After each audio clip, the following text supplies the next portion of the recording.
Hey, what's going on, guys? Welcome back to Weekly GCap, the only source you'll ever need to catch up on all the gaming news from the last week. As always, we got quite a couple stories to go through, so let's go ahead and get right into this. First things first, AEW Fight Forever finally released, and yeah, it's definitely not getting received in the way that some people were expecting. So right now it's sitting at a 65 on Metacritic, and yeah, that's pretty sad because there was a lot of people that were hyping this game up, a lot of people that were excited for it, a lot of people that have been waiting for this game for literally like forever at this point. A lot of people had like really high hopes for this one, and while, you know, a 65 really isn't that bad because when you think about it, that just means that it's a 6 out of 10, which just means like it's an okay game. You know what I mean? It's fine. You know, a lot of people, you look at like 60s and 50s and 70s as being bad, but in general, you know, that's not really that bad of a thing because sure, there's tons of games that are coming out that are constantly hitting the 80s, 90s, high 90s, close to 100, but not every game is going to be that, and not every game needs to be that. It's okay to have a couple 60s, a couple 70s here and there, and overall, yeah, 65, while that is still a pretty decent, respectable score, and, you know, I'd say the game is at least still worth checking out, given that it's not an absolute travesty like something like, say, Gollum from earlier this year, which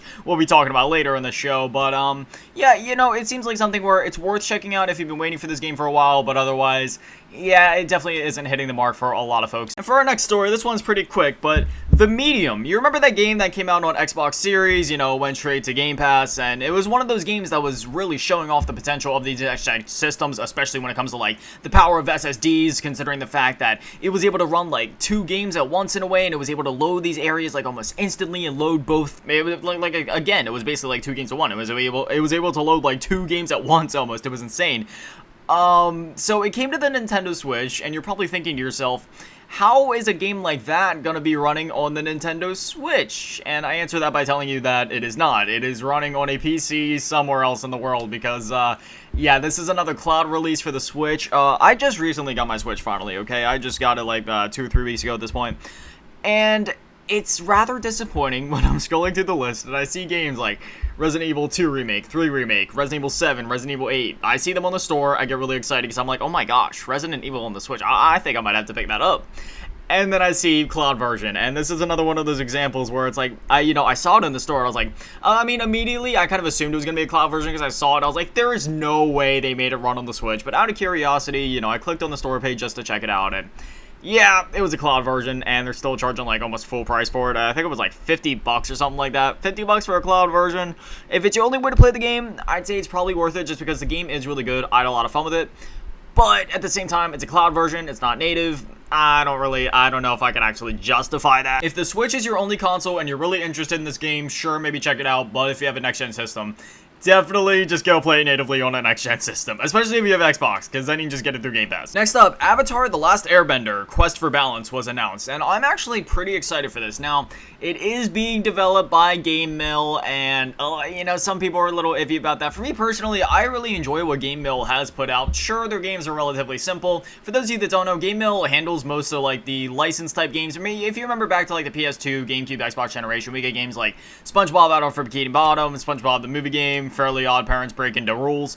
You know, those were like the licensed games that we got back in the day. And nowadays, there's not so many of those coming out. And when we do get games like that, they're usually being made by Game Mill. And this is another one of those. But some people look at these games as not being, how do I put this nicely? Like, not exactly of the best quality. For me personally, like, when I go into it, I go in understanding what I'm getting, right? Like, I'm not expecting a AAA experience out of it.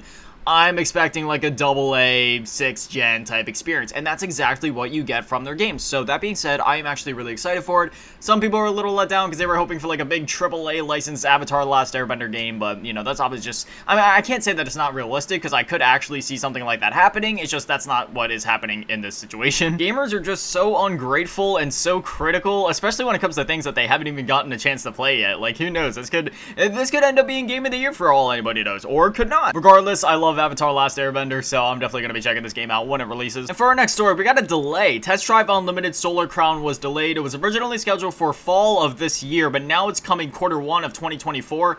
And it's interesting because this didn't come to us from an official announcement, but rather it was shown through a roadmap of upcoming releases from the parent company.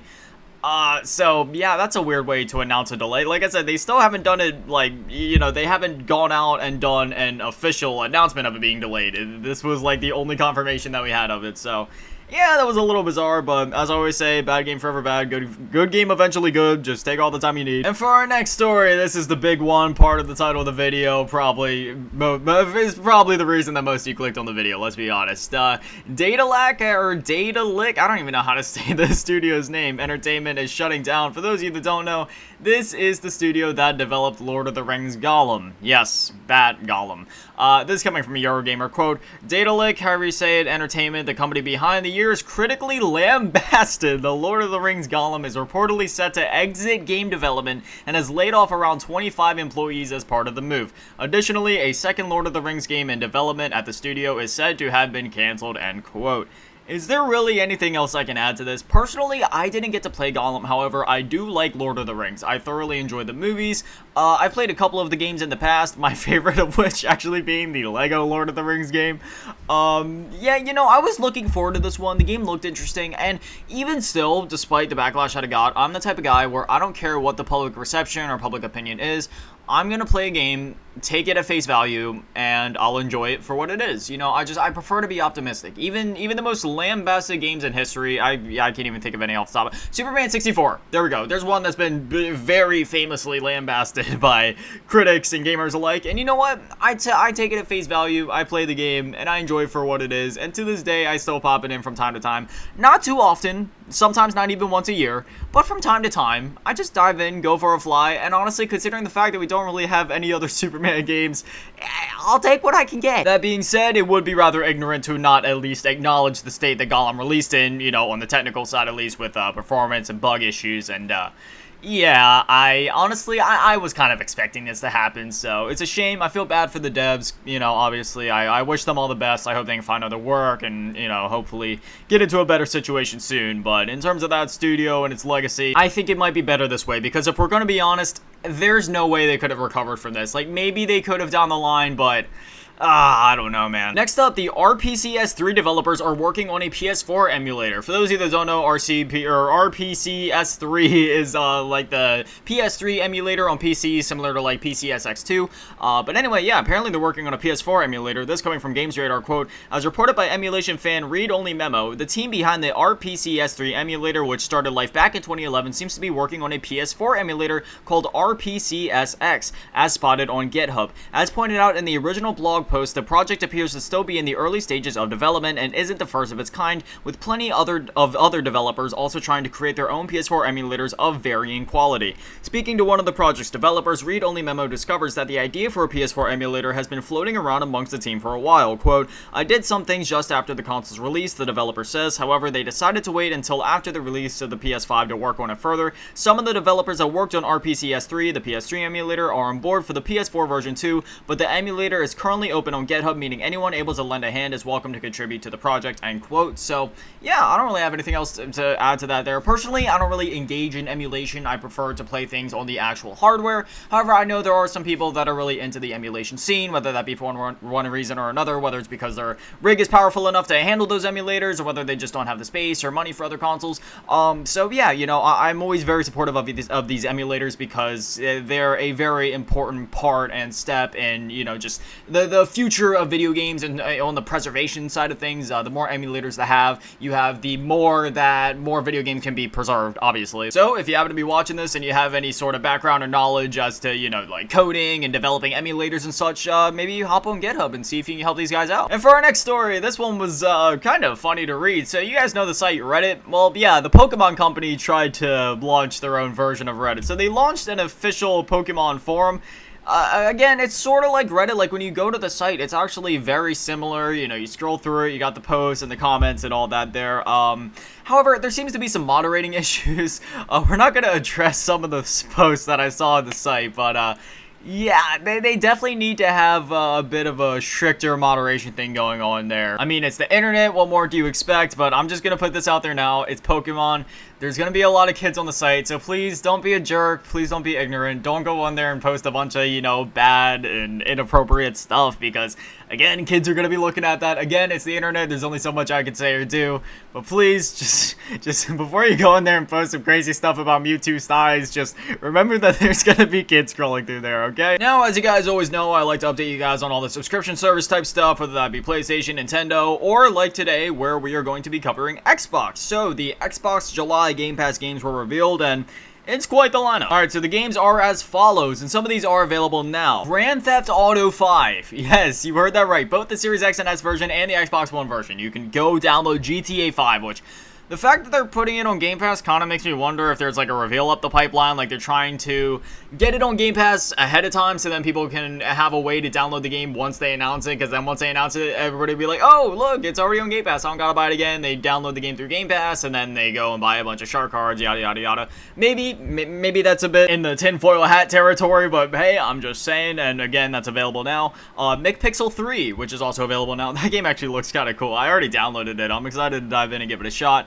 Common Hood, Insurgency Sandstorm on PC, Exoprimal, which is going to be a day one release, Tectonica, which is also a day one release, and then The Cave. So, a pretty solid lineup overall. Next up, we had a couple of showcases happen over the course of the last week, so we're going to go ahead and cover them now. First up is the Annapurna Showcase recap. Now, if you guys don't know, usually what I do is I just kind of go through, rattle off the game names, maybe talk about them a little bit if there's something else to add, but that's really it. I just kind of put this stuff out there just so then if something catches your ear or if something sounds interesting to you, then you can go ahead and kind of like do your own research. You know, if I try to go in depth on every single game, we'd be here for literal hours. But anyway, let's go ahead and go through this. Lorelei and the Laser Eyes will launch on Switch and Steam. Release date is yet to be announced. Cocoon launches on September 29th on Steam, Switch, PS4, PS5, Xbox One, Xbox Series X, Xbox Series S, and Game Pass. Lush Foil Photography Sim will launch on consoles and PC. Release date yet to be announced.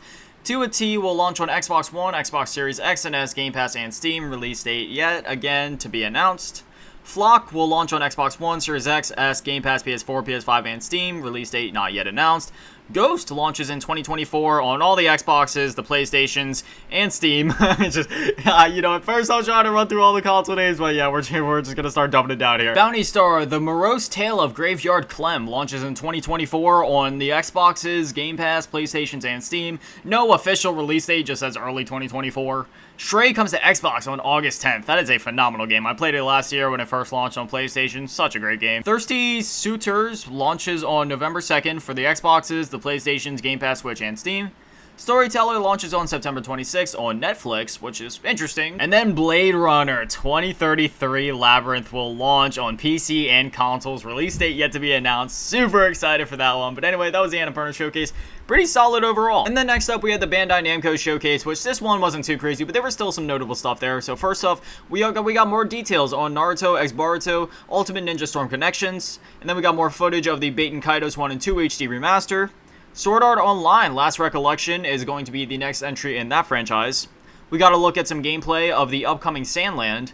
And then finally, we got a new game reveal, Jujutsu Kaisen Cursed Clash, which this game looks very, very good. And yeah, that was everything that happened at the Bandai Namco Showcase. Like I said, that one was, you know, rather short compared to the Annapurna one, but still some quality stuff. Anyways, yeah, that's all the stories I got for you guys this week. I know it was a bit lighter this week, you know, with July 4th and the holidays and stuff. It always tends to be a bit quieter on weeks like this, but I bet anything will be back in the swing of things by next week. Also, apologize if I sound a little different in this video at all. I'm just, you know, I'm a little tired right now. It's been a big week, again, with the holidays and everything like that. Just kind of recovering. The other night when, you know, July 4th was happening, there was a bunch of fireworks and, you know, kind of threw off my sleep schedule there. Well, not necessarily my sleep schedule, but rather just the quality of sleep I was able to get that night, and I still feel it. I'm still trying to catch up after all that. But anyways, what are your thoughts on everything that we talked about today? Have you gotten to play AEW? Are you surprised about the Lord of the Ring Gollum dev studio shutting down? You really shouldn't be. What are your thoughts on the Annapurna and Bandai Namco showcases? Whatever it is, whatever you're thinking, I'd definitely love to hear from you guys. Anyways, this is Weekly GCap. New episodes go live every single Friday at 9 a.m. Eastern, so if you want to catch them as soon as they go live, well then now you know when to be here. Anyways, that's it from me, guys. Thank you guys for watching. Have an amazing day and an amazing weekend. Stay beautiful. I love you all.